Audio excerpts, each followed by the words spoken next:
Hello guys, today we will discuss the fringe width of the bright fringe. In previous lecture we already calculated the fringe width of dark fringe. So this lecture will be same as previous lecture.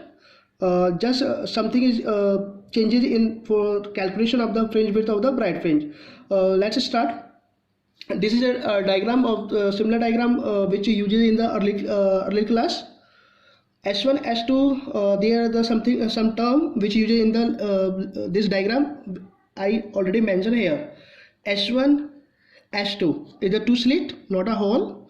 I already discussed the what is the pinhole and the what is the slit. So here S1 S2 is a two slit. No doubt I am mentioning like a pinhole, but it's a slit. Okay, S1 S2 is a two slit and D is the distance between two slit.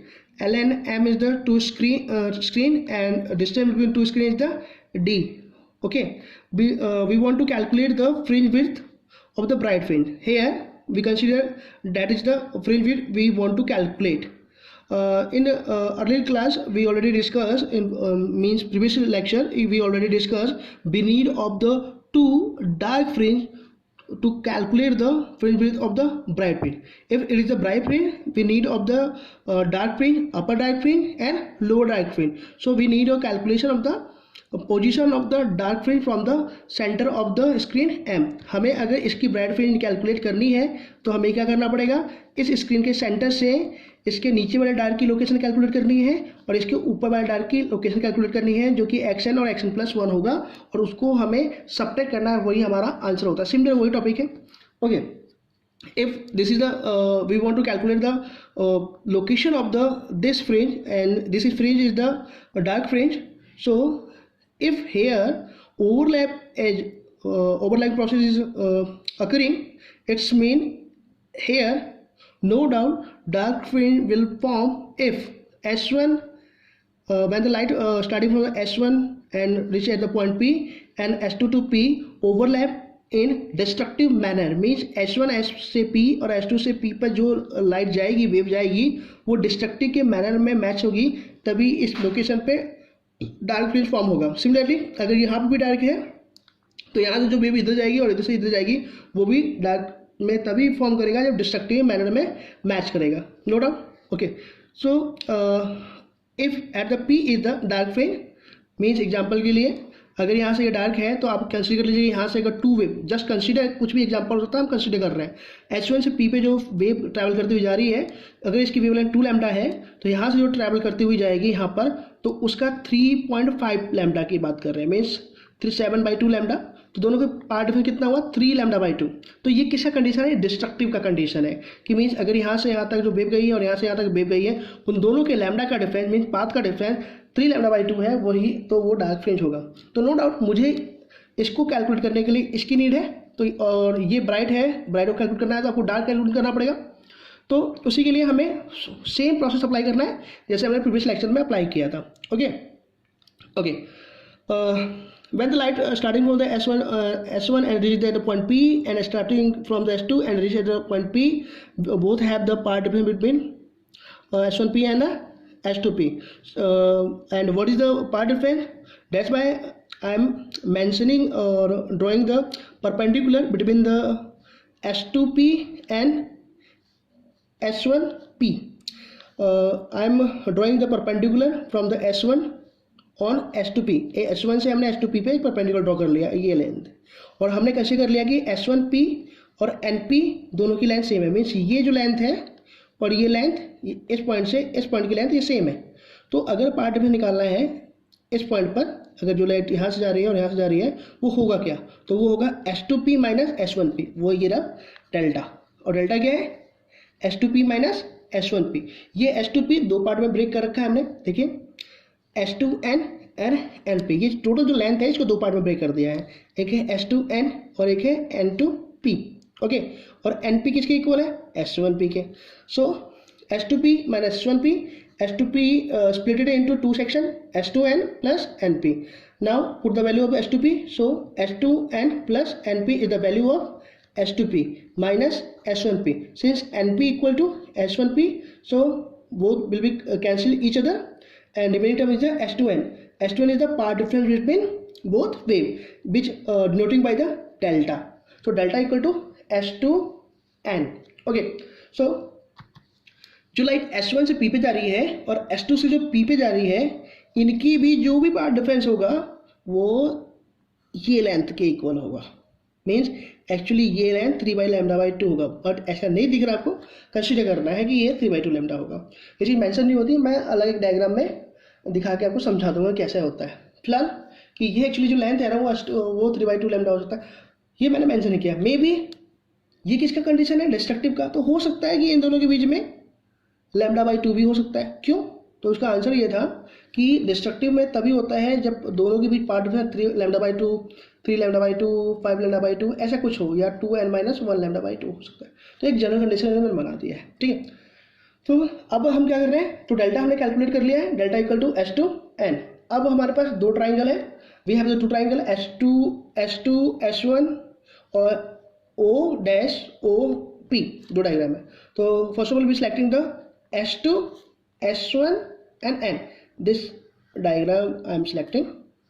Okay, this is the perpendicular, this is the angle. At the front of the perpendicular it is the hypotenuse. So S1 S2 is the hypotenuse, and according to theta this is the perpendicular.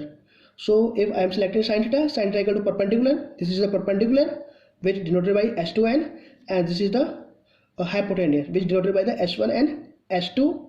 Okay, so sin theta equal to perpendicular upon hypotenuse, and it is a S2n upon में S1 S2 which equal to delta by d. Since angle are very negligible, so sin theta equal to theta or theta equal to delta by d. Okay, similarly now I want to calculate the selecting the triangle, right angle triangle O'OP. This is the perpendicular and this is the base. For the at the point P, this is the length is xn and this separation is the d. So perpendicular equal to xn. Again I am mentioning at the P, not this point. Okay, perpendicular is the xn and base is the d. That's why tan theta equal to P upon B xn upon d. Again tan theta is negligible. That's why tan theta equal to theta, and theta equal to xn by d. Since both equation first and second have the same angle, so we can equate both equation delta by d equal to xn by d. If we need of xn, so cross multiplying the all term, it will be xn equal to delta d by d. So xn equal to delta d by d. Okay, because we are talking about the point P, and at the point P it is the dark fringe width. So for the dark or which dark, nth dark, we selecting n dark, delta should be 2n - 1 λ/2. No doubt I am mentioning here for example 3 λ/2 कि ये जो path difference है P तक के लिए वो 3/λ/2 हो, but ऐसा कुछ नहीं है, जरूरी नहीं है. अगर ये 1 होता, ये 1.5 होता और ये 1 होता 1 लैम्डा, तो λ/2 हो जाता, या ये 2 लैम्डा या 2.5 लैम्डा है, तो कुछ भी हो बस उसकी कंडीशन फॉलो होनी चाहिए. इसलिए हमने क्या मेंशन कर दिया है 2n - 1. n की वैल्यू नहीं रखी है हमने, तो 2n - 1 λ/2.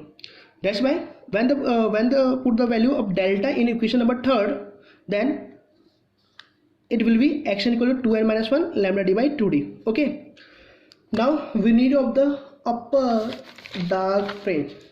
This is the lower dark fringe and it is the upper dark fringe, and the location of this fringe from the center is the xn plus 1, just replacing the xn by the n plus 1. Okay, since this is the location of the nth dark fringe and we want to calculate the n plus 1, so just replace the n by the n plus 1. हमें करना है n को n plus 1 से replace करना है. Then x n plus 1 equal to 2. Again mind में क्या आपको पॉइंट फिक्स करनी है कि इस n की जगह n plus 1 करना है. ऐसा नहीं है कि 2 बाहर रहने दो n plus 1 लिख दो.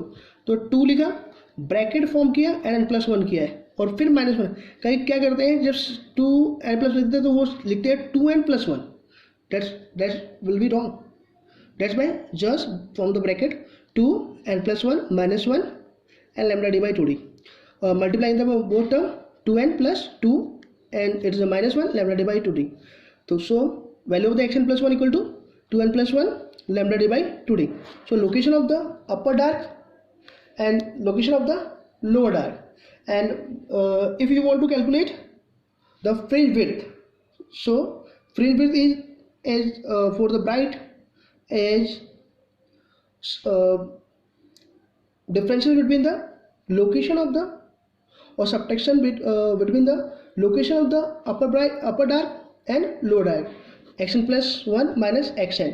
अगर हमें क्या करना था कि हमें इसकी फ्रिंज विड्थ कैलकुलेट करनी है तो हमें करना था इसकी लोकेशन में से, इसकी डिस्टेंस में से, इस लोकेशन से इसकी डिस्टेंस से ये डिस्टेंस सब्ट्रैक्ट करने थे, इसके लोअर और इसका अपर, इसको माइनस कर देंगे तो वो हो जाएगा. ठीक है, दिखा रहे हो सेंटर दिखा रहे थे, बट ध्यान रखना है कि अगर लास्ट लेक्चर में बोल रखा है इसका लोअर लेना है और नीचे वाले का अपर लेना है, इसका माइनस करना है, तो वही हमने माइनस कर दिया. सेम लेक्चर की तरह कुछ ही बेसिक चीज चेंज हुई है.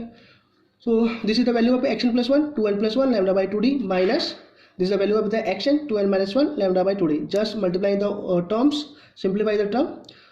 Lambda d by 2d multiply 2n, it will be give 2n lambda by 2d, and it will be when the multiply with the 1 lambda d by 2d. Similarly minus and minus minus plus lambda 2d with the multiply with the 2n and then multiply by 1, it remaining same term but sign will be changed. Okay, this is negative, this is positive, and both terms are the same, that's why cancelling each other. Remaining term is the lambda d by 2d, lambda d by 2d. When we taking the LCM, it will be half and it will be half, that's why it will be form complete lambda d by 2d. अब simple सा LCM ले लो, 2d LCM ले लेंगे तो lambda d plus lambda d आएगा, 2 से 2 cut जाएगा, 2 lambda d by 2d आया, कैंसिल हो जाएगा, आंसर हो जाएगा lambda d by d. Simple सा LCM लिया है. सो लास्ट लेक्चर में भी आंसर यही आया था lambda d by d, उसमें भी आंसर यही आया है. क्या मीन्स है कि पूरे ही स्क्रीन पे जहाँ भी फ्रिंज पड़ेगा, इंटरफेरेंस एक टॉपिक आ रहा है, डिफ्रैक्शन वो थोड़ा अलग है, सिमिलर ही जैसा है बट वहाँ पर अलग है कि इसमें कितने भी डार्क फ्रिंज बने, ब्राइट फ्रिंज बने, सेंटर हो, कुछ भी, सबकी फ्रिंज विड्थ सेम होगी, इंटेंसिटी एनर्जी अलग अलग होगी, सारे ब्राइट की सेम होगी एनर्जी. बट कहने का मीन्स क्या है कि इसमें सभी जो फ्रिंज है, जैसे ये ब्राइट है, ये डार्क है, ये ब्राइट है, तो सबकी फ्रिंज विड्थ मीन्स ये जो है ना, ये विड्थ वो सबकी सेम होने वाली है, ये सबकी सेम होने वाली है. अब ये ब्राइट है, ये ब्राइट है, तो इसकी एनर्जी सेम होगी इंटरफेरेंस में. ये मैंने बोल दिया, इसमें एनर्जी है ही नहीं, तो सारे ब्राइट की एनर्जी सेम होती है और सारे ब्राइट की भी, बट सभी ब्राइट और डार्क की विड्थ कितनी होती है, सेम होती है. अगेन सारे ऑल ब्राइट की क्या है, एनर्जी सेम, इस ब्राइट की और इस ब्राइट की एनर्जी सेम होगी. और क्या है, जितने भी ब्राइट और डार्क जितने भी फ्रिंज है सबकी फ्रिंज विड्थ सेम होती है. तो वही है. तो आपसे कई बार क्वेश्चन पूछता है कि फ्रिंज विड्थ मेरे को बड़ी बनानी है, अगर बेटर दिखाना है तो वो क्या करना पड़ेगा. तो आंसर है, जो आप लाइट यूज़ कर रहे हो ना उसकी वेवलेंथ ज़्यादा हायर होनी चाहिए, देन स्क्रीन के बीच में डिस्टेंस हायर होनी चाहिए, and then fringe width higher करने के लिए क्या करना पड़ेगा, स्लिट के बीच की डिस्टेंस मिनिमम होनी चाहिए. ओके, आज के लेक्चर में इतना ही हम डिस्कशन करेंगे. आपको 2 टॉपिक मेरे को बताना है कि ये एंगल सेम क्यों होता है, ये थीटा और थीटा सेम क्यों होता है. चलो मैं 1-2 मिनट में समझा ही देता हूँ. देखिए कंडीशन ये है कि ये जो थीटा है ना, ये थीटा किसके बीच में है, तो आंसर है, देखिए ध्यान से देखना, ये S1 है, S1 S2 और ये एक लाइन है N के बीच में. ठीक है, ये थीटा किसके बीच में है, S1. उससे भी पहले देखिए होता क्या है कि अगर कोई 2 एंगल बन रहे हैं, ये एंगल थीटा बन रहा है, ठीक है, अगर आपको करना क्या है कि इसका परपेंडिकुलर ले लो आप, ये रहा, और इसका परपेंडिकुलर ले लो आप, ये रहा. ठीक है ना, तो क्या होगा कि किसी 2 लाइन के बीच में एंगल अगर थीटा बनता है तो उनके परपेंडिकुलर के बीच में जो एंगल बनेगा वो भी एंगल सेम होगा. तो इस S1 का परपेंडिकुलर को, S1 S2 का परपेंडिकुलर कौन है, तो आंसर है ये रहा, O dash. Again S1 S2 का परपेंडिकुलर कौन है, O डैश, राइट ना. S1 N का परपेंडिकुलर कौन है, तो आंसर है OP. अगेन इस लाइन के परपेंडिकुलर कौन है, OP है, क्या है, O और P. ठीक है, इस लाइन का परपेंडिकुलर कौन है, O डैश. तो अगर इन 2 लाइनों के बीच में एंगल थीटा है तो इन दोनों के परपेंडिकुलर के बीच में भी एंगल थीटा ही होगा. तो इसका परपेंडिकुलर कौन, ओ डैश, और S1 N का परपेंडिकुलर कौन, OP। सो हम क्या कर सकते हैं कि दोनों को हम मेंशन कर सकते हैं, ये दोनों एंगल इक्वल है। यही इसका आंसर है। अगर कोई प्रॉब्लम है तो मेरे को मैसेज कीजिए। आज के लिए इतना ही, नेक्स्ट लेक्चर में कुछ और इम्पोर्टेंट टॉपिक लेंगे। Thank you.